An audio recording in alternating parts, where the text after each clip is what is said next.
coup, moi c'est Léo, agent des bibliothèques. Ça fait maintenant près de 6 mois qu'on est en grève contre les annonces austéritaires de la mairie qui allaient mettre à la porte au lendemain de Noël caisse non collecte contractuelle et sabrer nos budgets, détruisant nos conditions de travail mais aussi le service qu'on proposait aux usagers.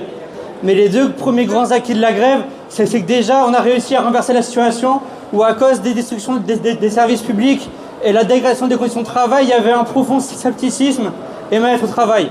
Mais avec les assemblées générales qu'on a réussi à mettre en place, on a réussi à inverser la situation, on a réussi à faire un travail de fond avec la section syndicale CGT, on a réussi à faire des AG un vrai centre démocratique de la grève, un cerveau collectif, syndiqué, non syndiqué, tout le monde a la même voix et on discute de tout, de nos situations, de nos actions, nos revendications, nos mots d'ordre. Ça fait que c'est pas la grève d'un seul homme mais de l'ensemble des grévistes.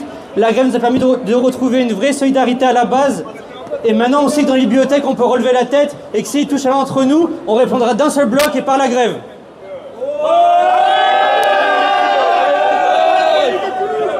Et le deuxième point, c'est dans nos AG, on a aussi décidé très vite de ne pas rester seul, mais de faire une lutte sur la ville contre l'austérité, parce qu'on n'est pas les seuls à être touchés.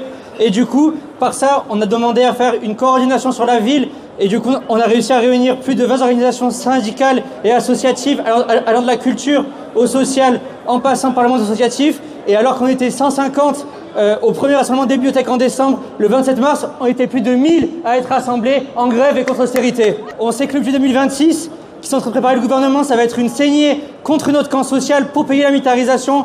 La militarisation, les camarades, c'est la mort des services publics et se préparer demain la mort des travailleurs sous couvert de patriotisme. Et nous, on sait que c'est seulement par la grève et la création d'un rapport de force qu'on pourra faire reculer la militarisation, le gouvernement, le nationalisme belliqueux qui l'utilise. Et c'est pour ça qu'on vous appelle à venir nombreuses et nombreuses les 13 et 14 mai à l'appel de la coordination contre l'austérité. Merci les camarades.